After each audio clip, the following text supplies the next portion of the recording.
Anytime I get a pile of questions, it's always a good time to answer it. That means there's a pile of questions everybody keeps asking me. Maybe it's time to answer it. 4 specific Fuji lenses that are no bueno, not so hot, on the Fuji X-T2. And why? People say, why would you choose a 23mm f2 over the 23mm f1.4? That's also a lens I don't own. Tested it, will not buy it at any price. Not only is it expensive, it's slow, and it's very noisy. There are 4 lenses we have to talk about here. If you have an X-T2 and you're considering it, like someone just got into Fuji and they don't know about those lenses, there's 4 different lenses and they're old. They're old Fuji X lenses. They're perfectly fine. In some instances, depends on what you're going to do with it. Now here's the issue with them, and this will give you information on probably why, if you knew this information, you might not want to consider buying them. On the Fuji X-T2, 4 lenses: the 23mm 1.4, the 60mm f2.4, and the 23mm 1.4, the 60mm f2.4, the 35mm f1.4, and most definitely the 27mm f2.8 pancake. So those 4 lenses: 23mm 1.4, 60mm 35 1.4, and the 27mm pancake. They all have one thing in common on the X-T2. They are slow as piss. They are super noisy, and how is that an issue? It's definitely an issue if you even dare thinking of hitting the record button and doing any video. Man, when that lens is focusing, you can hear it straight through the... I don't care what your microphone setup is, whether it's the onboard mic or the... You can hear that sucker... So no dice. Not on those 4 lenses doing any video stuff. Don't even think about it. The 27mm is insanely slow on the X-T2. Certainly faster than on the X-T1, but that is absolutely the slowest lens. What are the benefits of it? Why buy it, therefore?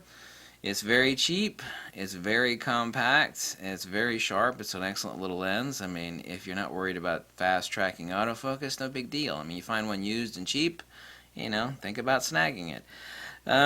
Aperture chatter on the 23mm 1.4 and the 35mm f1.4. Aperture chatter, noisy, also slow, autofocus.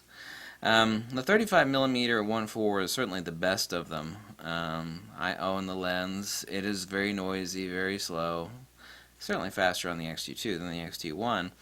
60mm 2.4 is a great little lens. It's a macro lens, also perfect for portraiture. That lens is underrated. It's actually better as a portrait lens at 2.4 than the 56mm is at 2.4. Period.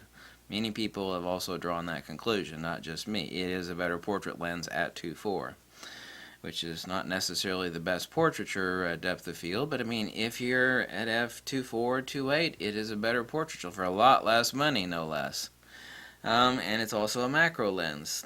Those 4 lenses are Fuji's old X-series lenses. They're noisy, they're slow. Even though they're faster on the X-T2, they're still slow.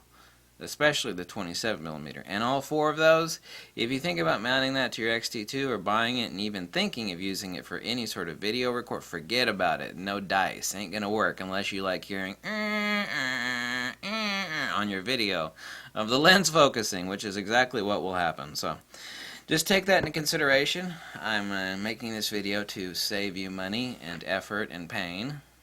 If you're considering that, someone just got a Fuji and it's like, I just got an X-T2 and I saw this really cheap 23mm 1.4. Even used, the 23mm 1.4 is way more expensive than a brand new 23mm f2. I know it's a 1.4, obviously, and not an f2, but it's expensive, it's not as sharp, it's noisy, it's slow. Even before this lens was announced or it came out, I didn't buy it after testing it for a reason, because no dice to me on that lens. This lens, however, 23mm f2, awesome. So I thought I'd drop that information to you. Thanks for watching, all that good jazz. I just got done proving, I know this needs to be converted into black and white, okay, it's just a straight out of camera, but I proved that the 23mm f2 is the tits when it comes to infrared photography. Oh my god, holy crap. And you can do walk around photography, no tripod work, just walk around, handheld, click, click, click, click. And most people say, like, so what? It's like, do you have any idea how dark this filter is? This filter is like a slice of coal. It's like you hold it up to the sun, it's like, yeah, I can kind of see the sun there. You know, this filter's really dark. The X-T2 is very sensitive to infrared. And the fact that I could do this walking around handheld with this filter on there, that's just the tits. Most of you don't do infrared photography, and that describes most of you, don't realize how awesome that is.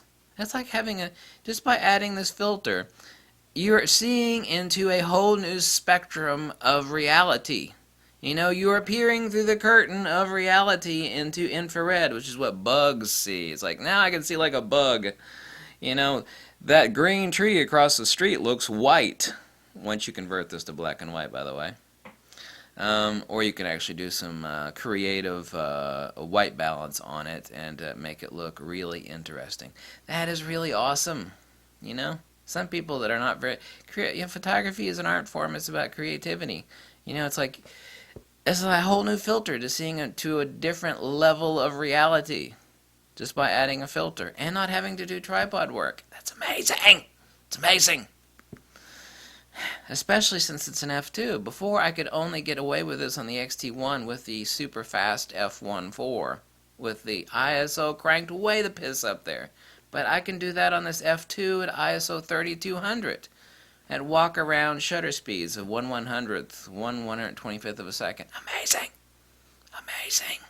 Thanks for watching. Bye.